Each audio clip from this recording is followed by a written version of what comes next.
Hello दोस्तों, S के electronic circuit में आपका स्वागत है। दोस्तों कैसे हैं आप सभी? आई होप आप बहुत अच्छे होंगे। दोस्तों मेरे सामने सनफ्लेम के नाम से एक इंडक्शन कुकटॉप रिपेयर होने के लिए आया है और ये बिल्कुल डेड है। अब दोस्तों ऐसी कंडीशन में अगर आपके पास कोई इंडक्शन कुकटॉप आए उसे स्टेप बाय स्टेप आपको कैसे रिपेयर करना है, चलिए बहुत अच्छे तरीके से हम जानेंगे और इसको रिपेयर करेंगे।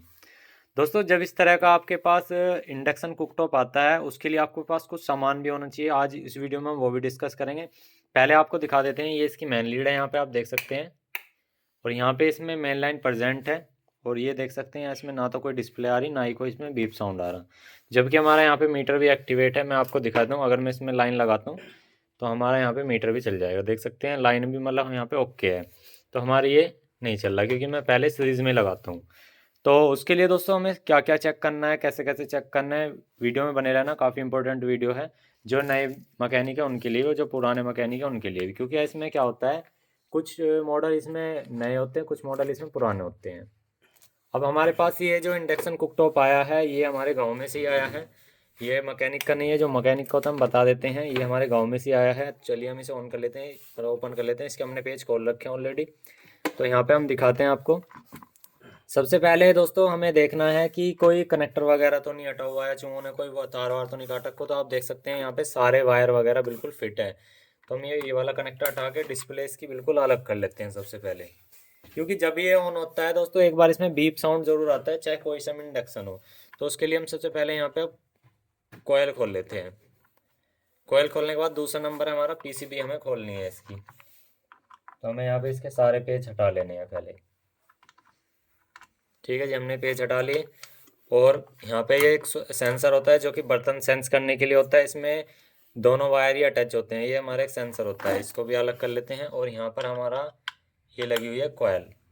कोयल को चेक करने की विधि आपको सबको पता है। इस पर बीप साउंड आता है अगर कंटिन्यूटी को हम चेक करते हैं। तो ये काफ़ी ज़्यादा टाइट लगा होगा। हम दूसरे पेज से पेचकस से खोल लेंगे, नहीं इससे नहीं खुलेगा तो ग्लास से खोल लेंगे, खुल जाएगा ये। तो हम इसको एक एक वायर को खोलेंगे क्योंकि इसकी टेस्टिंग जो है ना पीसीबी की, इसे हटाकर ही कायदे में करनी चाहिए पीसीबी की जो टेस्टिंग करेंगे हम। तो हमने ये हटा दिया। उसके बाद दोस्तों सबसे पहले हमें क्या करना है, अब हमें मेन लीड पे वोल्टेज चेक करनी है। तो मेन लीड पे हमने पहले इसमें मेन लाइन दी है। दूसरे नंबर पे अब हम इसमें की मेन चेक करेंगे जो हमारी मेन इसके अंदर आ रही है।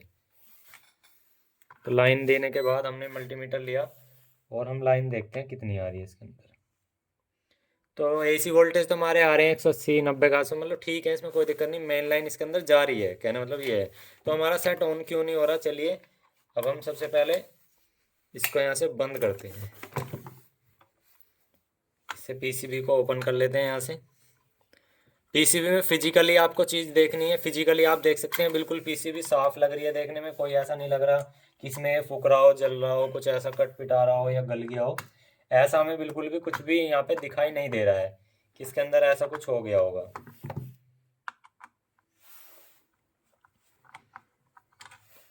तो यहाँ पर आप देख सकते हैं हमने पीसीबी को खोल लिया है। अब पीसीबी को बैक साइड पे आएंगे।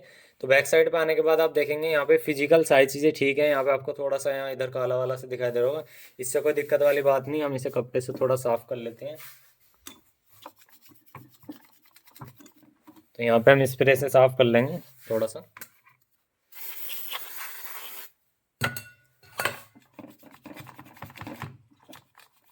यहाँ पे आप देख सकते हैं फिजिकल हमारी सारी चीज़ें जो है ठीक है। अब यहाँ पे दोस्तों लाइन हमारी स्टार्ट कहाँ से होती है और एंड हमारी कहाँ पर होती है, आप यहाँ पे देखेंगे। यहाँ पे हीट सिंक के नीचे दो चीज़ें लगी होती हैं। एक यहाँ पे हमारा आईजीबीटी होता है 3 पिन का, और यहाँ पर हमारा लगा होता है एक ब्रिज रेक्टिफायर। तो इसकी बीच वाली जो दोनों पिन होती हैं, यहाँ पे हमारी मेन एसी वोल्टेज आती है जब हमारी डीसी आउटपुट होती है। और जो डीसी आउटपुट होती है एक लाइन उसकी ब्रिज रेक्टिफायर से जा करके तब हमारी आईजीबीटी पे जाती है। जब हमारी कोयल को एक्टिवेट कराती है गेट पे जो यहाँ पे सिग्नल आते हैं सब इससे मेन प्रोसेसर से। अब ये सारी चीज़ें हमें चलिए फाइंड करते हैं कैसे कैसे यहाँ पे हो रही हैं। तो हमने मल्टीमीटर लिया, हमारा मल्टीमीटर ऑटो पे सेट है। आपका मल्टीमीटर अगर आप ले रहे हैं, अगर आपके पास ऑटोमेटिक है तो आप ऑटो पे रहने देना। अगर आपके पास मैनुअल है तो आपको एसी वोल्टेज पे या डीसी वोल्टेज पे सेट करना है। पहले एसी वोल्टेज पे फिर डीसी वोल्टेज पे। अगर एसी वोल्टेज चेक करेंगे तो दोस्तों आपके यहाँ से एसी वोल्टेज आनी चाहिए बिल्कुल प्रेजेंट। तो चलिए अब यहाँ पे हम मेन लीड इसकी दोबारा लगाएंगे। मैंने लीड लगाई, ऑन किया। तो आप देखेंगे यहाँ पे दोस्तों, ये जो दो ब्रिज रेक्टिफायर की जो लाइन जा रही है यहाँ पे आप देख सकते हैं, ये मेन लीड के पास जा रही है। तो यहाँ पे आप देख सकते हैं कि वोल्टेज मिल रही है नहीं मिल रही है। तो आप देख सकते हैं यहाँ पे हमें कोई भी वोल्टेज नहीं मिल रही है, दो एक दो एक तो ऐसे ही दिखा रहा है टेम्परेली। हमें जो वोल्टेज हमने यहाँ पे चेक करी थी वही आनी चाहिए थी। अब यहाँ पे आप देखेंगे दोस्तों, यहाँ पे ये वाला ट्रैक आ रहा हुआ है, ये ट्रैक यहाँ पे जो आया हुआ है ना, ये ट्रैक बिल्कुल सीधा जो कनेक्ट है हमारी मेन लीड से कनेक्ट है यहाँ पे एक पॉइंट से। और दूसरा जो पॉइंट है वो फ्यूज से होकर के आ रहा है। देखो यहाँ पे आप देखेंगे मेन लीड हमारी यहाँ पर लगी हुई है। देखो मेन लीड यहाँ पे लगी हुई है, तो यहाँ पे 182 वोल्टेज एसी के आ रहे हैं।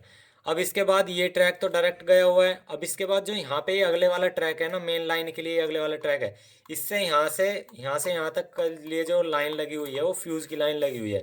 मतलब यहाँ पे जो मेन लीड है वो खाली छुटी हुई है, उसके बाद जो डायरेक्ट यहाँ पे आई है, यहाँ पे फ्यूज़ के बाद आई हुई है लाइन। अब हमारा यहाँ पे जो देखेंगे हम फ्यूज़ को एक बार चेक कर लेते हैं, तो फ्यूज़ हमारा यहाँ पे ओपन हो चुका होगा, क्योंकि यहाँ पे अगर लाइन ऑन होनी थी तो दोस्तों सीधी सी बात है यहाँ पे लाइन आनी थी। तो आप देख सकते हैं फ्यूज़ हमारा ओपन है। अगर मल्टीमीटर यहाँ पे कंटिन्यूटी पे है आपका, तो यहाँ पे बीप दिखाएगा। हमारा यहाँ पे ऑटोमेटिक है तो हमारे पे भी यहाँ पे बीप आता। तो आप यहाँ पे देख सकते हैं। तो यहाँ पे हम अब क्या करेंगे, यहाँ पे अपना एक फ्यूज़ लगाएंगे। फ्यूज़ अब यहाँ पे उड़ा क्यों दोस्तों, ऐसा नहीं है कि आपने फ्यूज़ डाल दिया डायरेक्ट ऑन कर दिया, ऐसा नहीं करना है। आपको यहाँ पे 15 एम्पियर का फ्यूज़ लेना है, और ठीक है, ये चीज़ याद रखनी है। हम इसी पे ये फ्यूज़ सोल्डर कर देंगे, हम इसको हटाएंगे नहीं, क्योंकि ये वायर फ्यूज़ है, होल्डर फ्यूज़ नहीं है। होल्डर फ्यूज़ होता तो इसे हम हटा लेते। यहाँ पे 15 एम्पियर या 10 एम्पियर का फ्यूज़ ले सकते हैं, 10A या 20 या 15A का छोटा फ्यूज़, ठीक है। अब हमने इसी पे यहाँ पे सोल्डर कर लिया। हम यहाँ पे कोई सा भी एक फ्यूज़ ले लेंगे। तो यहाँ पे हमने 15 एम्पियर का ले लिया, तो हम इसको पहले यहाँ पे सोल्डर कर लेते हैं। ये वायर फ्यूज़ बनाने का एक तरीका है, ठीक है। यहाँ पे हमने सोल्डर कर लिया एक तरफ, इसी के ऊपर लगा देंगे हम इसको।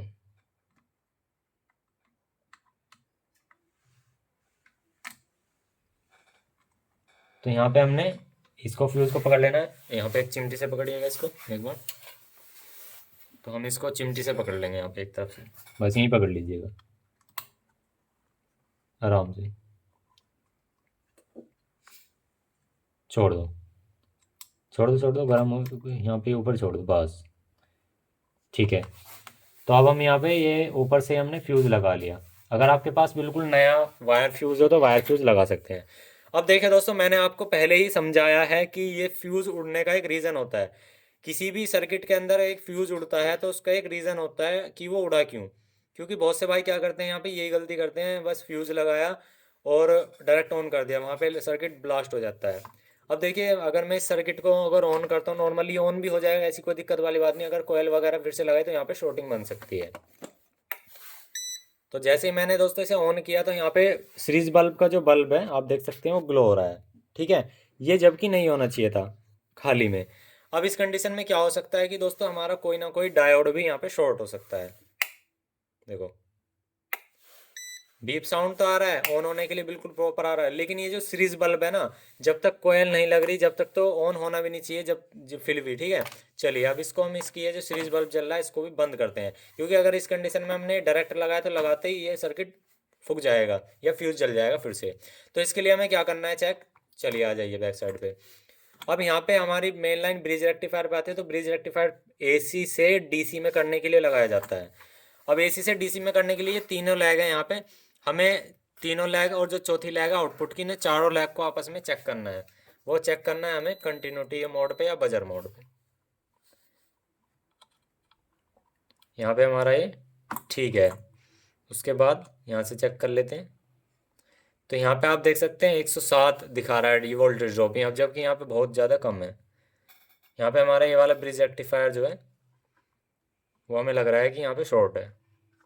देखो एक तरफ से आ रही है एक तरफ से नहीं आ रही, तो यहाँ पे अभी देख लेंगे उसको। इसको भी यहाँ पेंडिंग में छोड़ देंगे, फिर हमें अगला काम जो करना है, हमें पहले इधर की सप्लाई पे काम करना है। तो आप यहाँ पे देख सकते हैं एक डायोड यहाँ लगा हुआ है, एक डायोड यहाँ पर लगा हुआ है, एक डायोड यहाँ पर है और एक डायोड यहाँ पर है। ये इतना एरिया हमारा प्राइमरी है, जहाँ पे एसी की लाइन है इतना हमारा प्राइमरी है, और इस ट्रांसफार्मर से इधर इधर का एरिया सेकेंडरी सेक्शन है। तो यानी कि यहाँ कोल्ड सेक्शन, यहाँ पे एसी का जो है हमारा हॉट सेक्शन। क्योंकि हॉट सेक्शन में अगर आप हाथ लगाओगे तो करंट लगेगा, और जो यहाँ पे कोल्ड सेक्शन में हाथ लगाओगे तो करंट नहीं लगेगा। ये भी बहुत ज़्यादा इंपॉर्टेंट है। अभी जैसी इसमें कंडीशन बननी है, सेट ऑन भी हो रहा है लेकिन यहाँ पे सीरीज बल्ब जल रहा है, तो इस कंडीशन में कोई ना कोई जो ब्रिज रेक्टिफायर का जो छोटा डायोड है वो शॉर्ट हो सकता है। तो हम यहाँ पे या तो मैन लीड को हटा करके काम कर लेंगे, या ऐसे ही कर लेंगे। चलो, तो अब यहाँ पे आप देखेंगे ये जो ब्रिज छोटे छोटे डायोड लगे हैं, इनमें से कोई ना कोई सा डायोड शॉर्ट हो सकता है। तो 621/22, एक तरफ से आएगी रीडिंग, एक तरफ से नहीं आएगी, ये ठीक है। इसके बाद यहाँ पे एक और डायोड लगा हुआ है, तो एक तरफ से नहीं आ रही, एक तरफ से आएगी, ठीक है। उसके बाद दूसरा डायोड चेक करते हैं, एक तरफ से आ रही है और एक तरफ से नहीं आ रही। फिर हमारा चौथा डायोड है, एक तरफ से आ रही है, एक तरफ से, देख सकते हैं, ये भी ठीक है। इसके बाद दोस्तों यहाँ पे आपका एक एमओवी लगा हुआ है फ्यूज़ के पास। अगर ये हीट होता है, अगर लाइन देने के बाद ये सीरीज में भी हीट होता है, तो समझ जाइए शॉर्ट है, ठीक है। तो चलिएगा एक बार थोड़ा सा कंफर्म करें, थोड़ी देर इसे लाइन दे करके रखेंगे, फिर हमें ये देखना है इसका टेम्परेचर। अगर यहाँ पे हमें लगता है कि सीरीज में भी गर्म हो रहा है, तो इसको हम यहाँ से निकाल करके चेंज कर देंगे। तो हमने बंद कर लेंगे इसे। तो यहाँ पे नॉर्मल कंडीशन है, फिर भी इसकी एक लेग को यहाँ पे हम दोस्तों ओपन करेंगे, क्योंकि जो सीरीज में जो ग्लो हो रहा है ना, ये ग्लो नहीं होना चाहिए। तो हमने इसकी एक लेग को ओपन कर दिया है, चेक करते हैं, उसके बाद हम ब्रिज रेक्टिफायर को चेक करेंगे। तो आप देख सकते हैं अभी भी हमारी शॉर्टिंग नहीं निकली। चलिए, अब हम ब्रिज रेक्टिफायर को यहाँ से बाहर करते हैं। तो यहाँ पे आपकी हीट सिंक खोल के देखना है हमें। यहाँ पे ब्रिज रेक्टिफायर और आईजीबीटी हमें दोनों चेक करने हैं, क्योंकि आईजीबीटी शॉर्ट होगा तब भी आपकी ये प्रॉब्लम देगा, सीधी सी बात है।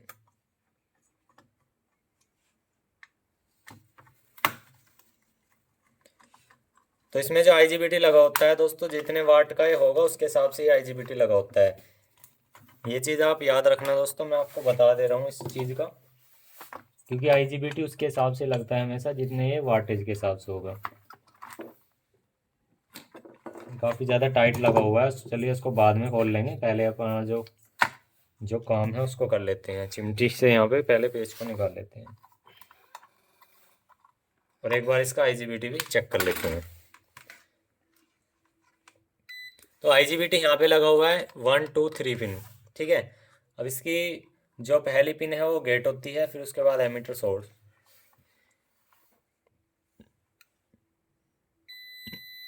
तो आप देख सकते हैं आईजीबीटी हमारा फुली शॉर्ट है,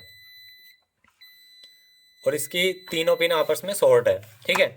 अब हमें करना क्या है कि दोस्तों यहाँ पे जो ये ब्रिज रेक्टिफायर है और ये आईजीबीटी है, इनको निकाल लेना है बाहर। तो इसके लिए हमें शील्ड वायर की ज़रूरत पड़ेगी, और यहाँ पर पेस्ट की ज़रूरत पड़ेगी।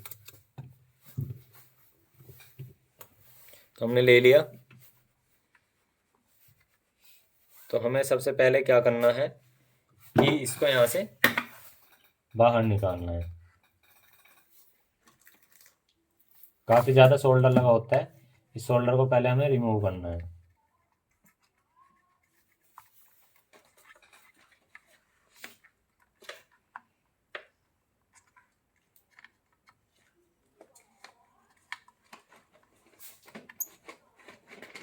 तो ये जो प्रॉब्लम आती है दोस्तों, ऐसा होता है जब हमारे घरों में स्पाइक वोल्टेज आ जाती है, या आप इस पे छोटा बर्तन रखते हो, ये जब दिक्कत आती है, क्योंकि इस पे जो बर्तन का साइज होता है उस पे एरो बना होता है। बाकी अगर आप छोटा बर्तन रखोगे तो मैग्नेटिक फ्लक्स हमारा बाहर फ्लो होता है खाली में, और जब बाहर खाली में फ्लो होगा तो क्या होगा, वहाँ पे वो नुल हो जाएगा, ठीक है। आप उस चीज़ को देखना कभी, जिस कोयल में नुल करंट हो जाएगा ना, तो वो एम्पेयर ज़्यादा लेगी, और आपका जो आईजीबीटी है उस पर बहुत ज़्यादा लोड पड़ेगा, जितना उसके रिकमेंडेशन है उस हिसाब से ज़्यादा पड़ेगा, सीधी सी बात है। तो आईजीबीटी आपका शॉर्ट होगा ही होगा।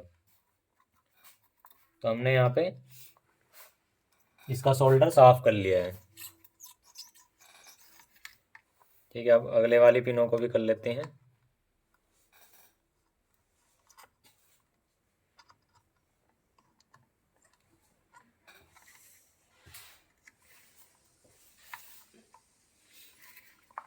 मेन हमारा मकसद है इसको ऑन करना है कंप्लीट। ये हमारा फिलहाल डेड है।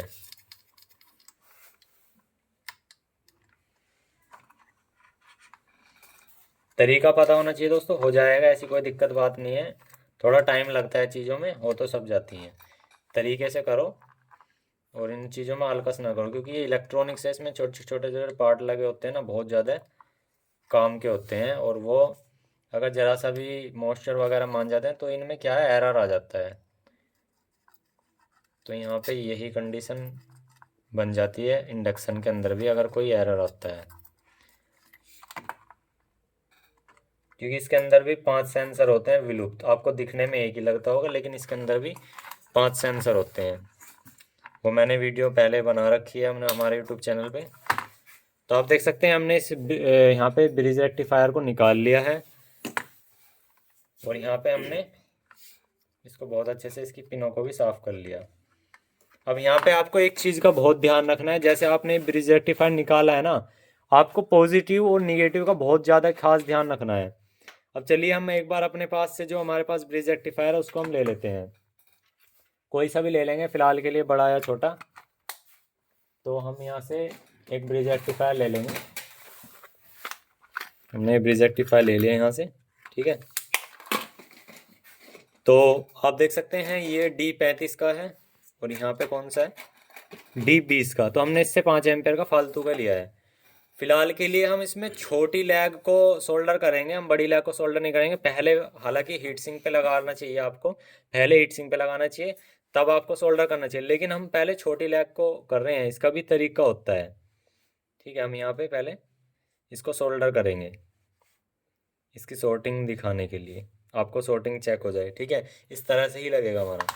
हम इसके अंदर से IGBT को भी निकाल लेंगे। अब IGBT तो हमें फ़िलहाल के लिए यहाँ पे कट करना पड़ेगा, या आप इसे निकाल भी सकते हैं, ऐसी कोई दिक्कत वाली बात नहीं है। थोड़ा सा यहाँ टाइम लगेगा, कोई बात नहीं। इसको भी निकाल लेते हैं यहाँ से, ये बंद हो गया। फ़िलहाल हम यहाँ पे कट कर लेते हैं इसको,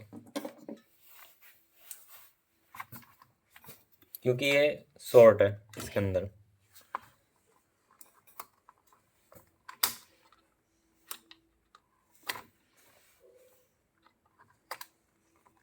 दूसरा दो कंपोनेंट कट होता है, उससे कट।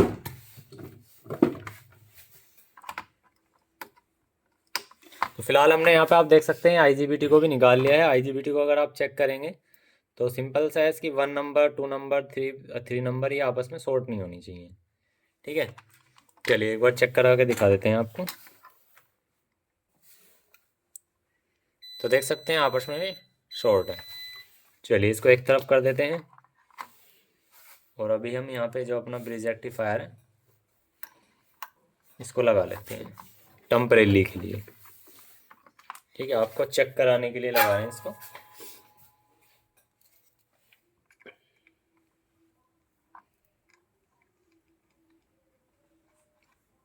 हमने इसका टेम्परेचर बहुत ज़्यादा डाउन कर रखा है, इसको थोड़ा बढ़ा लेंगे,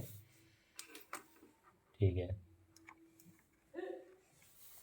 हमने इसका टेम्परेचर बढ़ा लिया आयरन का। दोस्तों अगर आप कोई अच्छा आयरन लेना चाहते हैं ना, तो डिजिटल आयरन लो, सबसे बेस्ट है अगर आपको कंटिन्यू काम करना है। अगर दोस्तों आपको नॉर्मली 1-2 मिनट का ही काम करना है रोज़, तो दोस्तों आप डिजिटल आयरन पे पैसा खर्च मत करो, क्योंकि डिजिटल आयरन काफ़ी महंगा होता है। आपने देखा होगा, मैं ज़्यादातर डिजिटल आयरन का यूज़ करता हूँ, क्योंकि दोस्तों आप काम कर रहे हो तो तरीके से करो। अगर आप कोई छोटा मोटा काम कर रहे हैं तो आप नॉर्मल आयरन खरीद सकते हो।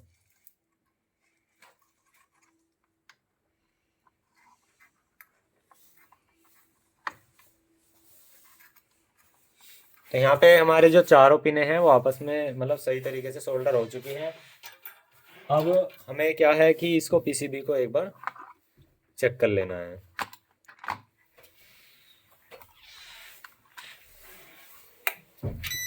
तो आप देख सकते हैं हमारे सिस्टम के अंदर, इसके अंदर अब कोई भी शॉर्टिंग नहीं है और सेट ऑन है। अगर मैं आपको डिस्प्ले लगा करके दिखाऊं, अभी मैं सेट को बंद कर तो फ्रेंड्स यहाँ पे डिस्प्ले दीजिएगा हमें। तो हमारे यहाँ पे एक भाई हैं, तो इसकी डिस्प्ले को लगाइएगा, यहाँ पे रखिएगा, इधर से लगेगी, यहाँ से, हाँ ऐसे लगाइएगा, इसके कनेक्टर को लगाइएगा। चलिए रख दीजिएगा इसको ऐसे ही। फिलहाल ये खुला हुआ है, पानी वगैरह रख के आप IGBT डाल के चेक कर लेना, वो भी चल जाएगा। उसके लिए मैं आपको भी बताऊंगा इसके अंदर क्या करना है। फिलहाल मैं आपको टेस्ट करा देता हूँ। तो आप देख सकते हैं यहाँ पे ये 4 बिंदी आ गई हैं। अगर हम इसे ऑन करेंगे तो ऑन भी हो जाएगा। तो आप देख सकते हैं यहाँ पे ऑन भी हो चुका है। तो ये हमारा बिल्कुल परफेक्ट काम करने के लिए रेडी है। चलिए अब हम आपको दिखा देते हैं यहाँ पे इसका IGBT को भी आपको कैसे चेक करना है कन्फर्म, ठीक है, कि IGBT लगाने के लिए आपका ये सर्किट रेडी है या नहीं है। तो हम ज़रा इसे हटा लेते हैं यहाँ से। अब हमारी जो मेन सॉर्टिंग है वो हट गई है इसके अंदर से। देखो दोस्तों यहाँ पे आपको मैं दिखा देता हूँ। यहाँ पर हमारे ये 1 नंबर पिन है। देखो जैसे ये आपका IGBT है, जैसे आपका IGBT है, अगर इसकी गेट पे अगर वोल्टेज आती है ना, गेट पे अगर DC वोल्टेज आती है हमारी मेन IC से, तो समझ जाओ आप उसके अंदर IGBT मत लगाओ। देखो अभी मैं आपको दिखाता हूँ। 1 नंबर और 3 नंबर पे आप चेक कर सकते हो। उसमें हमने ऑलरेडी वैसे वीडियो बना रखी है, आप वो हमारी वीडियो जा करके देख सकते हो। देखो 1 नंबर पे और 3 नंबर पे आपको इस तरह से जो अगर चेक करोगे ना, तो आपको DC वोल्टेज अगर मिली, तो देखो इसमें कोई वोल्टेज नहीं मिली, किलो ओम में रीडिंग मिल रही है, इस टाइम ये ऑन है। इसमें वोल्टेज नहीं मिल रही, इसका मतलब ये ठीक है, यहाँ पे किलो ओम में रीडिंग मिल रही है। अगर हमें यहाँ पे इस कंडीशन में वोल्टेज मिलती ना 1 नंबर पे और 3 नंबर पे, तो दोस्तों 100 के 100% आपका IGBT लगाते ही और आप इस पे बर्तन रखते ऑन करते, तुरंत इसका IGBT ब्लास्ट होता, फ्यूज उड़ता और आपके घर की लाइन ट्रिप हो जाती। तो वहाँ पे वो ठीक नहीं हो पाता। अब ये बिल्कुल परफेक्ट तरीके से इसमें IGBT लगाने के लिए रेडी है। IGBT लगेगा और ये पानी वगैरह गर्म करने के लिए बिल्कुल रेडी है। तो देखा दोस्तों कितनी आसान तरीके से हमने आपको सिखाया कैसे कैसे इसको रिपेयर करना होता है। और अब हम इसे कंप्लीट लगा करके रेडी करके आपको दिखा दिया है कैसे कैसे चलाया हमने। और फिर से मैं आपको दिखा देना चाहता हूँ, हमारा सर्किट ऑन है, क्योंकि आपको लाइट में शायद ना दिखाई दे रहा हो, तो मैं आपको फिर से दिखा देता हूँ। तो पहले आपने देखा था ये बिल्कुल डेड था और हमने आपको तरीका बताया पूरा। तो आप देख सकते हैं हमारे यहाँ पे लाइट भी आ रही है, ऑन भी हो रहा है। और जब हम इस पे काम करेंगे जैसे भी कोई भी फंक्शन वगैरह के लिए, तो वो काम भी करेगा, ठीक है। देखो E0 फॉल्ट आ रहा है, E0 मतलब एरर आ रहा है, क्योंकि अभी हमने कोयल नहीं लगा रखी और कोई बर्तन नहीं धर रखा और IGBT नहीं लगाया। वो लगाएंगे तो वो भी हमारा क्लियर हो जाएगा। तो आप देख सकते हैं हमारा सेट जो है बिल्कुल रेडी है। तो वीडियो अच्छे तो एक लाइक कर देना और जो चैनल पर नए तो सब्सक्राइब करना। Thank you for watching this video. जय हिंद, जय श्री राम।